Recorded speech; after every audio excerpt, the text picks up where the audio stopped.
Hello guys, Retro Boy 64 is here. Now usually I would do a video about a specific topic on specific topic. But today we're gonna be talking about a specific SpongeBob season of the show. A season that actually I'm gonna talk about this season alone, considering that I might do a video about following video about season 5 in general, but today's topic we're gonna be talking about season 4 because season 4 might be my favorite post movie season of the show, honestly. Besides season 5, of course, which season 5 also has some great episodes as well. But I'm going to focus on season 4 today. So you're probably wondering, what's my thoughts on season 4? What do I think about season 4, honestly? Since everyone has to say the first 3 seasons of SpongeBob is perfect, while the other ones are trash or whatever, or okay, or whatever this is called. Personally, I'm going to be honest with the season. I like season 4. Yeah, shocker. People always be claiming that the first SpongeBob movie is always meant to be the finale of the series. Even though I personally think that the show has no continuity, and I think that how would a movie have with a show that has no continuity end the show there, honestly? That makes no sense at all. Matter of fact, the show has had bad continuity since the first 3 seasons, honestly.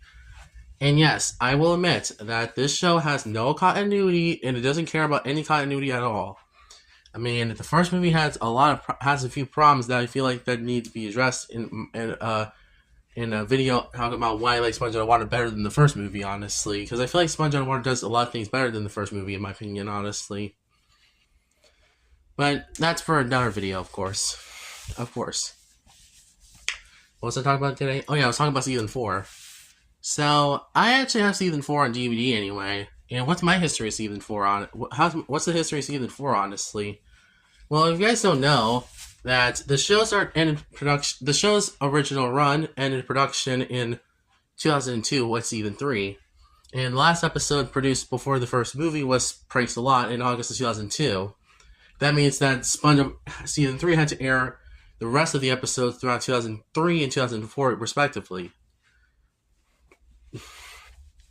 Originally, SpongeBob Mr. Strangler and Pranks a Lot were supposed to air in January 2005, but apparently this was pushed back to October 2004 because they wanted to promote 2 more episodes before the movie came out, which made a lot more sense because I don't know why would they want to air 2 episodes after the movie, honestly. Matter of fact, season 4 was supposed to premiere in January 2005, the same day as SpongeBob Mr. Strangler and Pranks a Lot, but they also pushed back Fear of a Crime Patty and Shovel Man to May 2004, I believe. May 2004. So that's very interesting, honestly. I mean, the first 4 half hours of season 4 were finished in early 2005, I heard. The first episode, Fear of a Crime Patty and Shovel Man, were finished by January 2005, and I think that both also the second pairing of season 4, Lost Mattress and Krabs vs. Flayton, was finished in either February 2005 or March 2005, if I remember correctly. And obviously, The Snail was finished by probably April 2005, I heard. And Good Neighbors was probably finished, and Good Neighbors and Skill Crane was probably finished by March 2005, honestly. And fun fact, season 4 started production around May 2004, I heard. It was originally supposed to be 4 half hours, but then they got extra 16 to the count, and then Spong got renewed for a fourth season in September 2004, I heard. 2 months before the movie even came out. So there's your fact of the day, basically. So what this meant for season 4 is that it was a continuation of the show running for very long years. I mean, half of these episodes are turning 20 years old this year. Well, at least the first half aired from 2000. The first 8 episodes of season 5, or at least first 7, minus Dungeons and Dragons, were aired in 2005, and then the rest of them aired from 2006 to 2007, I believe. But anyway, another reason why I'm talking about this today, because I think season 4 might be my favorite post-movie season. But also, what this meant for season 4 is that also was trying to recapture the magic of the first 3 seasons as well. Because, since season 4 was kind of like a testing the water situation, it was like a transitional season from pre-movie to post-movie Spongebob. And I think out of the traditional seasons of the show, I think this might be my favorite of the bunch. Because season 9 was a transition between the post-movie era and the post-sequel era. So yeah, there you go. That was my chair squeak anyway, if you're wondering.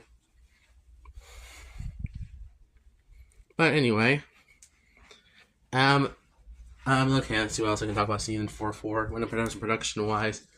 So yeah, season 4 was interestingly, the show's season 4 production did start in May 2004, and I think that most of the episodes were, at least half the episodes were copyrighted in 2005 or produced in 2005, while episode from Whale Birthday to the Gift of Gum was produced in 2006, I believe, if I remember correctly.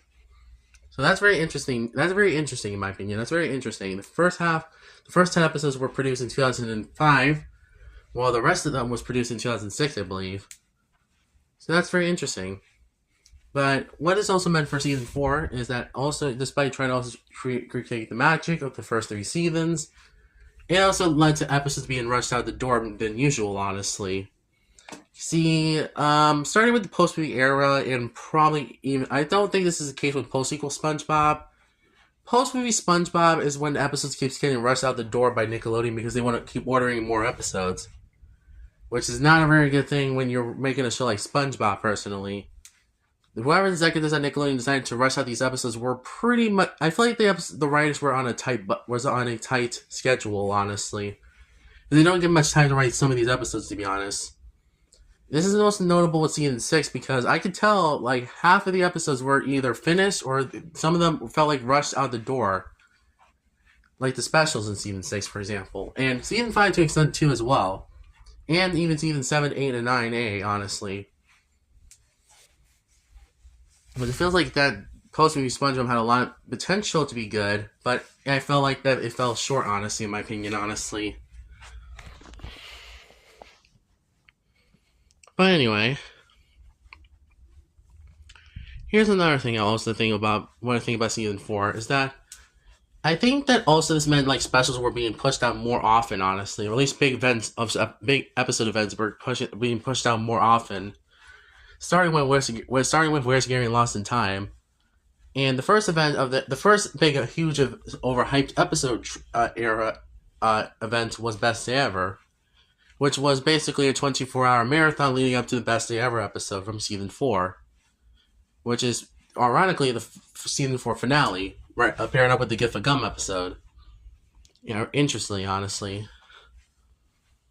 Yeah, this is when SpongeBob's ratings were also getting more higher and higher anyway. So this is kind of crazy to think about that all this both the specials from season 4 and Best Day Ever was hyped up heavily, and that they were hyped. They also got a lot of marketing pushed behind them as well.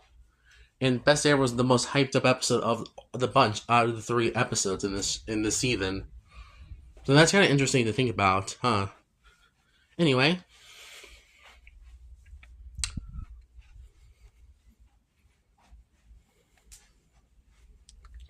Kind of an interesting case, huh?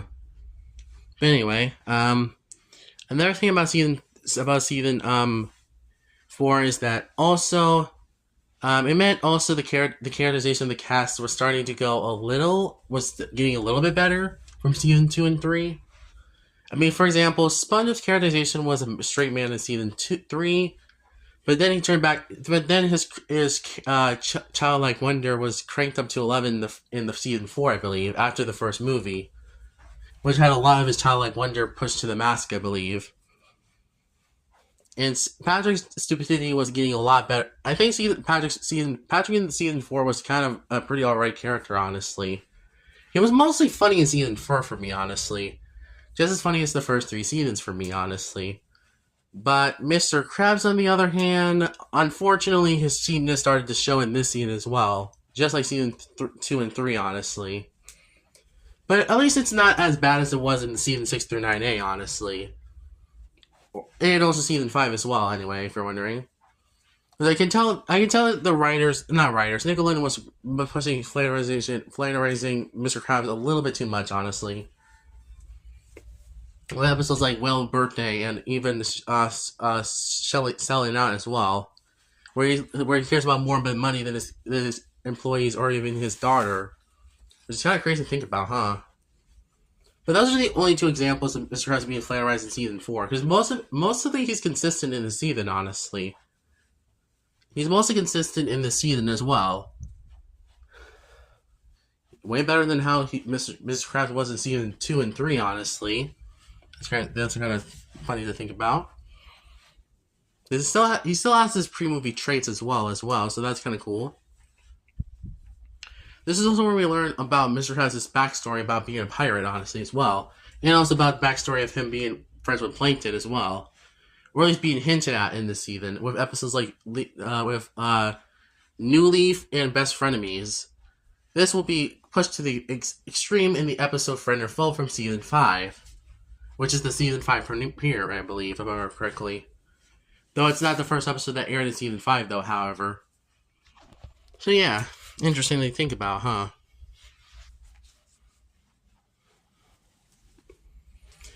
Anyway. Another reason why I think that season 4 is interesting is also because there's some traits of the characters that were not being used as much as I feel like they were being used a little bit in this show, I think, around nowadays. Such as Sandy being a scientist. Okay, actually that's a lie, honestly. Sandy was a scientist since season 1, honestly. In episodes like Sandy's Rocket and stuff like that. And her science side is not really used that often in the pre-movie era. I think in post-movie SpongeBob, they started to use her scientist side more often, I believe. Or at least half of the time, at least. With episodes like Squidbob Tentacle Pants, let's see, what else is there? Spun You're Fired, freaking Overbooked, Mooncation. I can name a lot of episodes where she's very scientifical in this show. Besides those episodes. And it's also where we see Sandy's karate side being pushed over to the side, honestly. Because in season 5, we don't have a karate episode. In season 6, we don't have a karate episode. She didn't appear in Karate Star in season 7. Yeah, the karate episode started to go a little bit pushed to the side by Nickelodeon, I believe, if I remember correctly. Which kind of sucks. I think that at least that the post-sequel era is starting to have more karate-themed episodes, if I remember correctly. Since season 14, I heard. I haven't watched season 14 in a while, honestly, after my watched the whole show. So that's interesting. Anyway, let's move on. So, what about Plankton? Also, this season also has more Plankton themed episodes, or should I say more Plankton being involved with the plot episodes, which is very interesting because he was not used that much in the pre-movie era as well. Actually, that's kind of crazy to think about. But this is his first true starring roles in in post-movie SpongeBob. Because man, he appeared a lot in this season as well. Like he will appear a lot in the post-movie era more than the pre-movie era, honestly, which is kind of crazy to think about. Because we have a lot of Plankton episodes in this era, I believe. Interesting.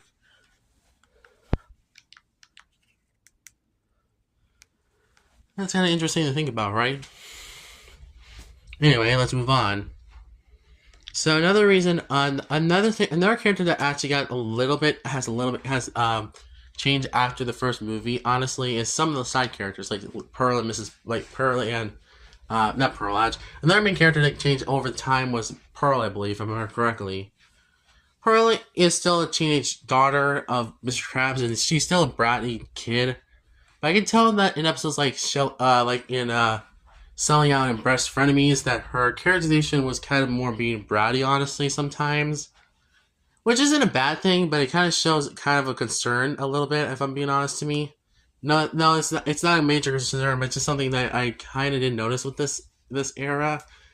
Where Pearl doesn't appear that much in this era, honestly, which kind of sucks. I mean, she appeared in season 7 a lot, honestly, if you think about it. So that's kind of cool. But she doesn't appear as often, honestly, as much as the other characters. Same with Larry, honestly. Larry doesn't even appear that much in the post-movie era, honestly. His major appearance in post-movie SpongeBob was Life in a Day from season 6, anyway. which is the Goo Lagoon theme episode.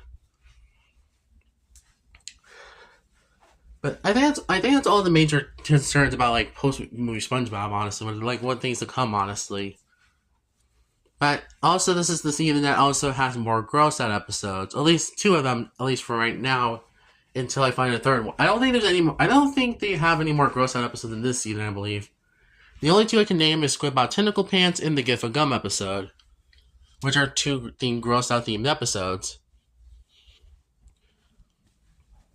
And don't worry, this will be used, and the gross out humor will be used a lot in Season 5, Season 6, Season 7, Season 8, and Season 9A. It's like Splinter, and Fungus Among Us, and To Love Patty, and Grease the Buffoons. Yeah, I can name a lot of gross episodes in this era. But anyway, let's just move on to what might positive Season 4 before going into the negatives of Season 4. So one of my big positives of Season 4 is the storytelling, honestly. The storytelling in Season 4 is really great in this era.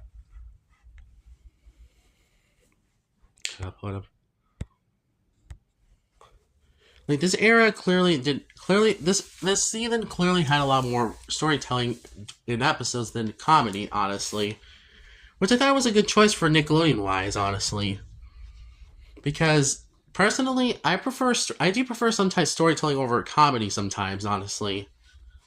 I feel like that's why because Season 4 had more storytelling in episodes, like Have You Seen the Snail, Patrick Smartpants, Driven to Tears, Pink Paranoia, Dungeons and Dragons. I can name a lot of episodes like that, honestly. That has storytelling like that, honestly, so that's kind of cool. What did I just do?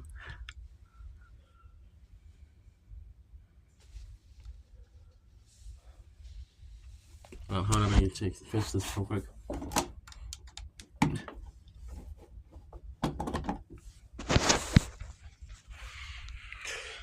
I mean, I can name a lot of episodes that feel like they are trying to be more storytelling based than actually, and also Cry Island as well, but still.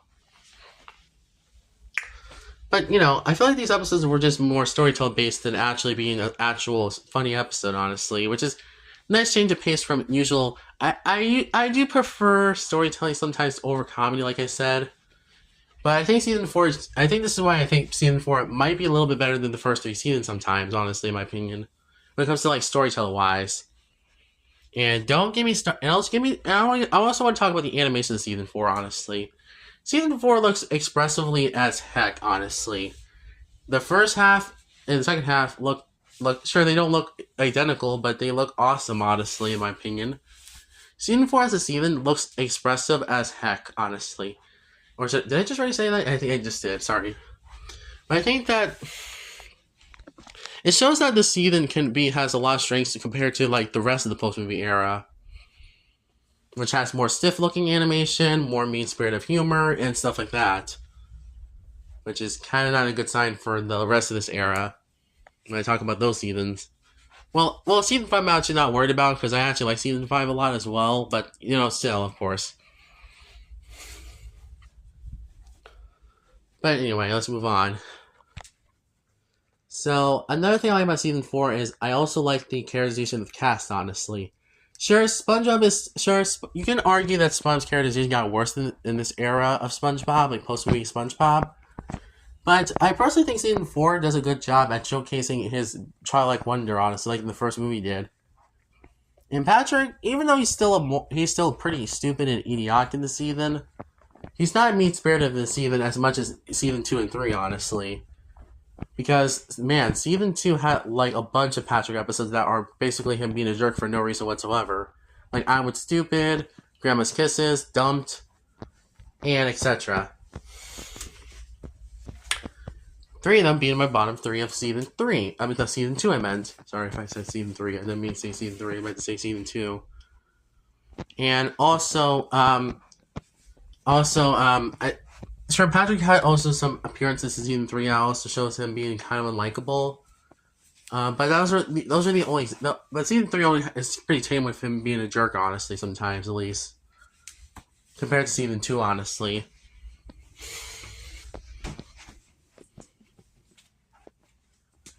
Also, I should mention this as well, but also I think another problem with season 4 is probably the specials. Having the Snail is decent. I don't think it's the best special of season 4 or the worst special of any season, but it's a fine, okay special, honestly, in my book. Well, I do think that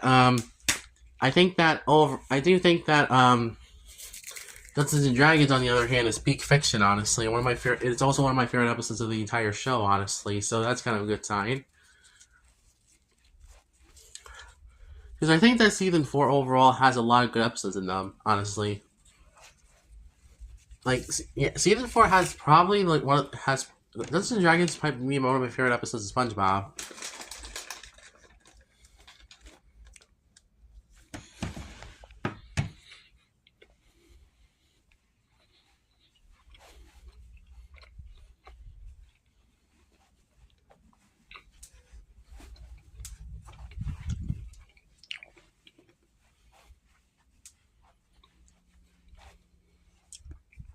Anyway, okay, so another thing I like about season 4 is probably also the writing in the season. The writing is pretty good in the season as well. Actually, it's pretty decent and pretty alright. Like, I wouldn't say it's the best writing season of the show. I think season 3 and 11 beats it out pretty far, honestly. But it doesn't mean that season 4 doesn't have any good writing though, because season 4 definitely has a lot of good writing and it has a lot of decent writing in it. It also has some good ones as well, good written episodes. And I will say also as well that this is the season. Also, I will say that I do like also the songs in the season as well. They're actually pretty good songs as well. I'll say that for sure. Wow, we've been on for 22 minutes. That's crazy. But anyway, I think another reason why season 4 works is because I do like the I actually I have nothing else to say about season 4, honestly, when it comes to anything else. I think the good episodes are really good in the season. There's actually 20 episodes I really like in the season, however, which is a really good sign for things to come, honestly, when I talk about the other seasons of Spongebob.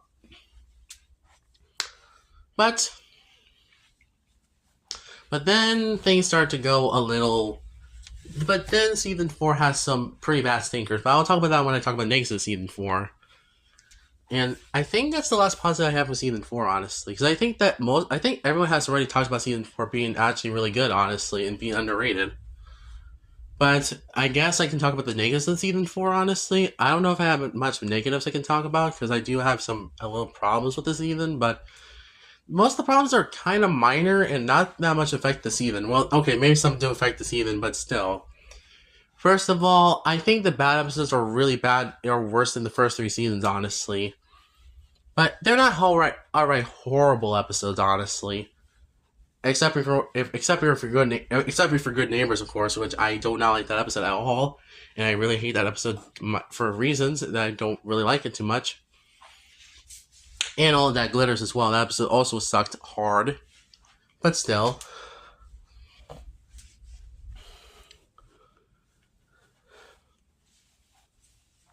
I mean, man, season 4. I think the reason why that season 4 has a lot of that, just going. It does feel like that some episodes do. It does feel like that the bad episodes are really bad in the season, honestly. But what's the next problem I have with season 4? Honestly, I do have a problem with some of the writing issue with some of the writing, honestly, in the season. Even though I said the season's alright, the season's alright when it comes to writing, certain episodes have pretty bad writing overall, honestly, like Good Neighbors, for example.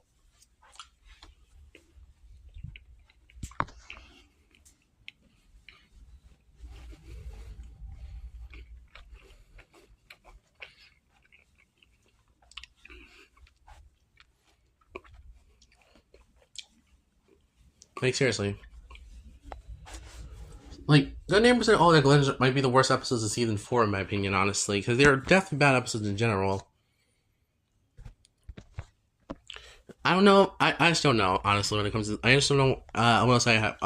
I think another problem I have with season 4 is probably also some of the humor. Honestly, some of the comedy. I did mention the comedy in my positive section because I actually have no. I don't know. Actually, I have actually some. I have some mixed thoughts on it. Some of the comedy in the season is really good, but there is some comedy in else that falls flat, like in episodes like in the bad episodes as well. And yes, Patrick does have it one episode where he's a jerk in the episode, like Rule and Dunn. But see, that's the only Patrick episode I hate in the season, honestly, when it comes to bad episodes in the season. Because the rest of the Patrick episodes are really good in the season, honestly, especially Patrick Smartpants and Driving to Tears, honestly, and Pink Pointer. Sure, we also have The Gift of Gum, which I think is a pretty bad episode, honestly, in my opinion. I don't like it anymore, at least, anymore. But, still.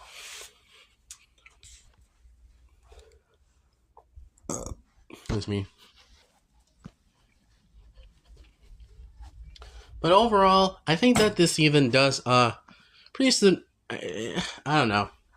Okay, there's actually one more problem I have with season 4, actually. Squidward getting bothered episodes. Oh boy, I have a lot to say about this trope, honestly, in the show.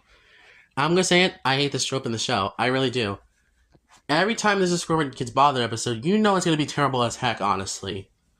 Like, every single one of them is trash episode, honestly. Or at least I say they're just bad episodes in general. Like The Thing, Good Neighbors, Squidward, and frickin' Breath of Fresh Squidward, Choir Boys, Subpod Lodge, Giant Squidward. Like, all those episodes are terrible episodes. I don't know who anybody likes those episodes, honestly. There are some people who like these episodes, but I'm not one of them, honestly. I'm really not. And that kind of shows that this season definitely, and I mean literally, I think that the season has a lot of Squidward Spawner episodes, honestly. Good Neighbors, there's Squidward, and The Thing. 3 of these episodes are terrible episodes in general. And I think that these episodes are terrible because of how much Squidward gets mistreated in these episodes, honestly. And I hate when the show kind of does mistreat Squidward, honestly, because I think he deserves at least one W for once, honestly. He always be losing in a lot of these episodes, except for some of the. Sure, there is episodes in season 6 and 7 and 8 and 9A where he does win in some episodes, like freaking House Fancy. He does win in episode in Titanic Tiki Dreams, and also Are You Happy Now? But still,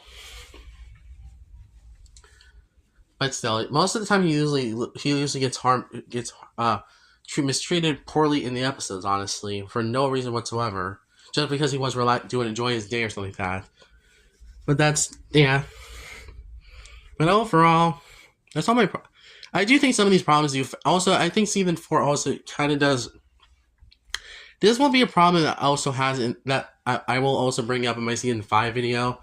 But I'm kind of wondering if this will be a problem in the post-movie era, where it feels like that the post-movie era has lacks the locations that much. Honestly, it doesn't feel like the era really takes itself more adventurous and actually has more location variety. Sure, this was a problem in season 1 and 2 and season 1 itself, but I think this was pushed to the max in season 4 onwards, honestly, and it wouldn't be until season 9B where it starts to show more locations in the show that we never explore that much anymore, or at least explore that much, honestly. So I'm glad the location variety was fixed in season 9B, honestly, because that was missing from the first 9.5 seasons of the show. But anyway, that's about it, honestly, when I talk about like season 4 wise. Because I think, and also I do think the pacing could be a little bit better than some of these episodes, because I feel like some episodes have slow pacing, which will be occurring in season 5 and season 5 to season 9A. But that's my opinion though. That's my opinion though. But I know a lot of people won't mind the slow pacing in some of these episodes, but I feel like sometimes the slow pacing can really hurt a lot of episodes, honestly. Like Good Neighbors, for example, is just really boring and just frustrating at the same time because of how boring it is. Or should I say how, annoying it is. But anyway, I think that's enough ranting for one day, honestly. Does these problems affect the season a little bit? Yes, it does. And also, it doesn't have the same. I don't think it has the same, writing skills with from the first three seasons as well. But I will say that's only more. That's only biased. That's only me being biased towards the first three seasons, honestly. But season four is still a quality season from this era, from SpongeBob, honestly. And season five was kind of the last sign of classic SpongeBob for me, honestly. While season 6 through 9A was kind of the dark era of SpongeBob, honestly, for me. So I'm not excited to review those seasons at all, honestly. That's about it for this video. So thank you guys for watching. My final score of season 4 is a 6 out of 10, is a 6.9 out of 10. Easily the best 6 out of 10 season of the show, honestly. But hopefully the recent season 17, will improve on what the past few after season 12 was doing, honestly. Because I feel like the show kind of lost its charm around season 11, season 12, honestly, and to season 16, honestly, Buck. So hopefully season 17 and onwards will improve a lot of things that were wrong with the previous few seasons, honestly. Hopefully, at least. Thank you guys for watching. I'll see you guys next time. And see you next for the next video. Cartoon Boys out.